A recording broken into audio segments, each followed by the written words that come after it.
brings us into the heat treat area. These are pit furnaces, and they're about 8 feet deep, and two of these baskets, one on top of the other, is stacked with casting. And they hold about 2,000 pounds.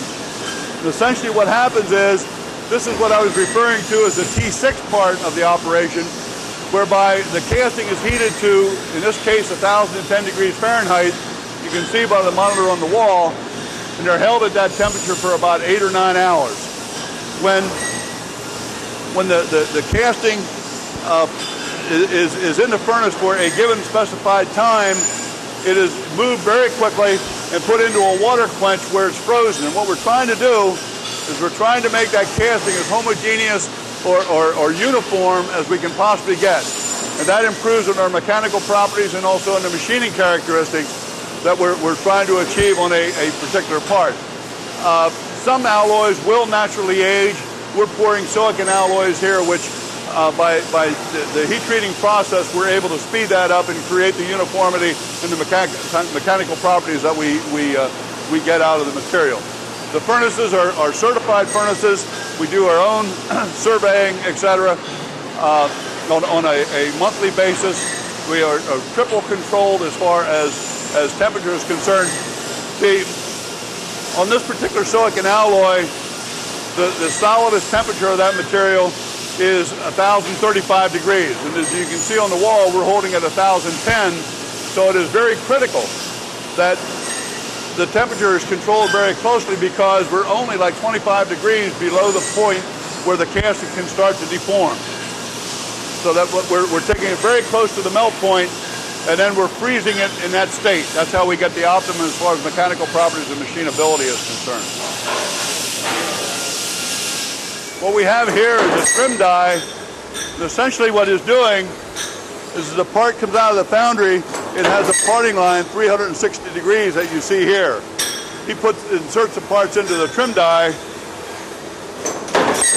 When the trim die is introduced, it actually trims the part 360 degrees. All right, so the part is ready for machining. It's very imperative that we hold a very accurate dimension on that. This, again, is electrical component, but there are combinations where this part has to slide inside of another shape, and if the part would hang up, the conductor should not be affixed into position in that particular part. So that's what he's doing. He's putting the part in, trimming it 360 degrees.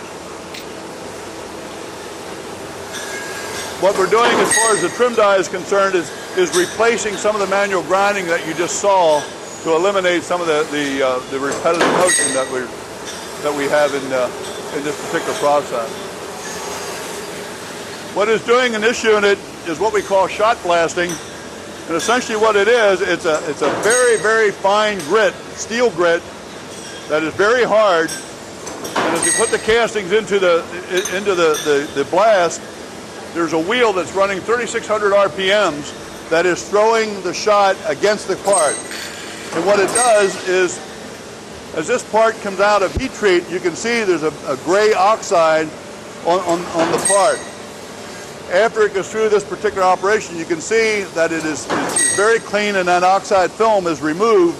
You can see the difference. It's more of a cosmetic thing than anything else, but it makes the part look much more presentable and very clean. You can see the difference in the shape of the respective parts.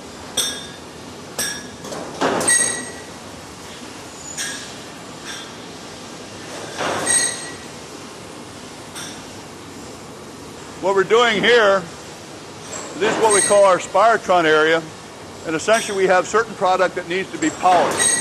So what we'll do is we'll take the part, again with the oxide film that you see, we'll put it into a burnishing machine, and there's a soap compound along with water in a vibratory that causes the casting to be tumbled, and as they're tumbled, it creates the brilliance that you see in the two respective parts.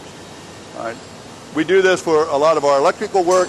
We also do it for our hardware line.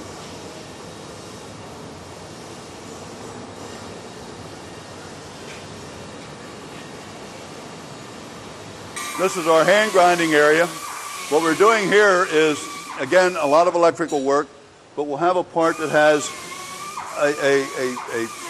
what we call a parting line, where the two halves of the mold that you saw come together, and we'll leave a little edge on it.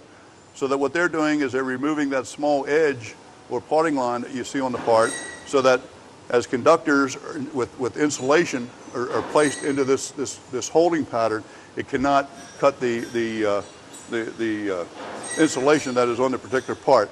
And this is just a combination of different variances.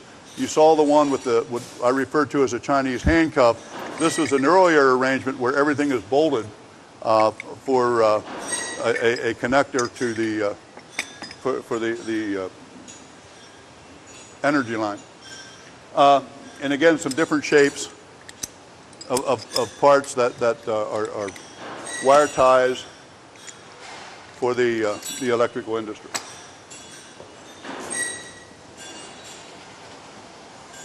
This is an area where you have a vertical mill machining the particular product.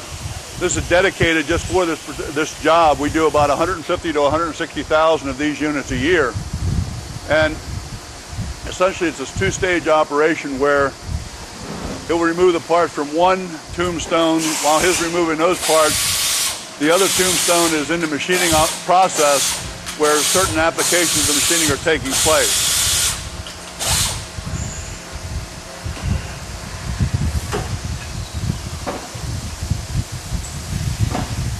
Remove the parts, he'll reorient them onto the next phase of machining and or drilling.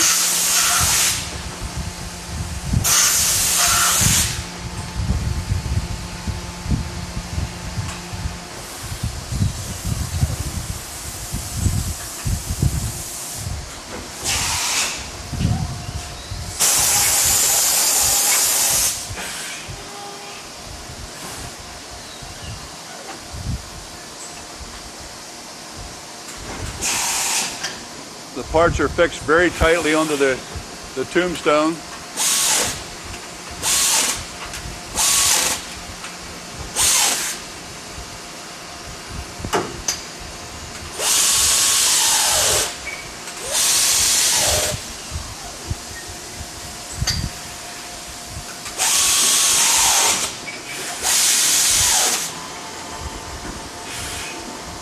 After the clamping has taken place, he'll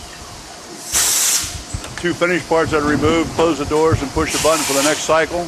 Introduce those parts into the drilling operation.